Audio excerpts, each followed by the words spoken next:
Yo, what's up mga ka-idol? This is Mr. Dada Lopez and welcome to my vlog. So for today's video mga ka-idol, samahan nyo kami dito sa The Iconic Kingdom Tower, Riyadh, Saudi Arabia. But before that mga ka-idol, shoutout sa pinaka-pogi kong kasama dito mga ka-idol. Huy, pogi! Sana all na lang. Anyway mga ka-idol, let's go back to our video. So ito pala yung Kingdom Center Tower na makikita sa Riyadh, Saudi Arabia. Ito yung pinaka-iconic building dito sa Saudi Arabia mga ka-idol. So isa sa pinakataas na building dito sa buong Saudi Arabia mga ka-idol. Kaya naman, tara, samahan nyo mga ka-idol, no? Pupunta tayo dito, aakyat tayo sa taas. Meron ditong sky bridge. So makikita dito mga ka-idol, 99th floor. So mga idol, let's go!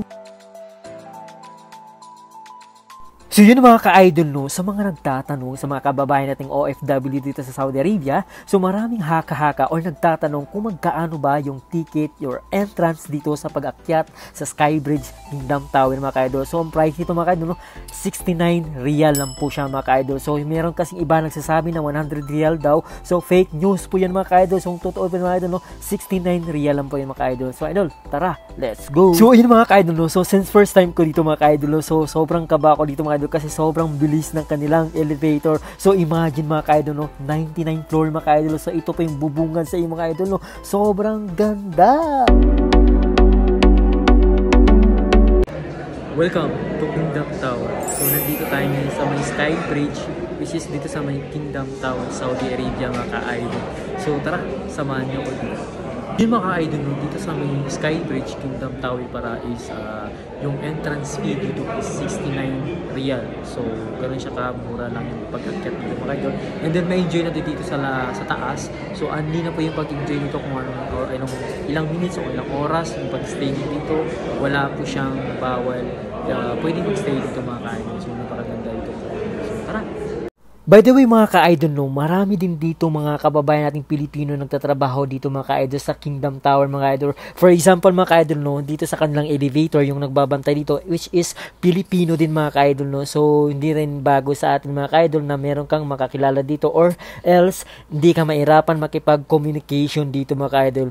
Uy, communication! Pati na rin mga cleaners dito mga ka-idol. Marami din dito mga kababayan na Pilipino mga ka-idol. I highly recommended pala mga ka-idol sa mga nagbabalak na pumunta dito sa Kingdom Tower. Mas perfect time yung 4 to 5 p.m. or to 6 p.m. mga ka-idol, yung palubog niyang araw mga ka-idol, kasi ma-enjoy mo talaga yung view, yung ganong oras mga ka-idol, no? So napaka-romantic. Uy, sana all romantic, lalo na sa mga magjowa dyan mga ka-idol, no? So napaka-perfect na date dito mga ka-idol, lalo na yung palubog yung araw, napaka-romantic talaga. Kaya naman mga ka-idol, no, shout out sa mga kababayan kong OFW dito sa Saudi Arabia. Kung meron kayong time o kung meron kayong pera man, huwag nyo na yung pigilan sarili nyo mag-enjoy, treat yung sarili nyo, kasi minsan lang tayong sumaya dito, lalo na sa mga OFW natin dito sa Saudi Arabia na nakaranas ng lungkot. And also, if you feel homesick, English yun.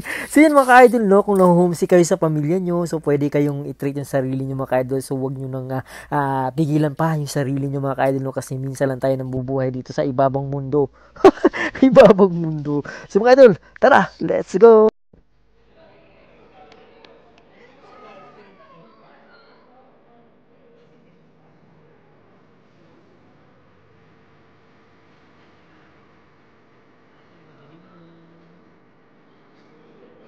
So yun mga ka-idol, no, at ginabi na nga kami dito sa kasama ko. So almost 1 hour kami nag-i-stay mga ka-idol, no. So pababa na rin kami mga ka-idol. So mga idol, no, maraming salamat sa pagpanood sa video nito. I hope nag-enjoy din kayo. Please don't forget to follow yung Facebook page at Mr. Dada Lopez. And of course, subscribe nyo na rin ang aking YouTube channel at Mr. Dada Lopez. So mga idol, no, kita-kits po tayo dito sa mga susunod kong vlog. Maraming salamat. Bye-bye!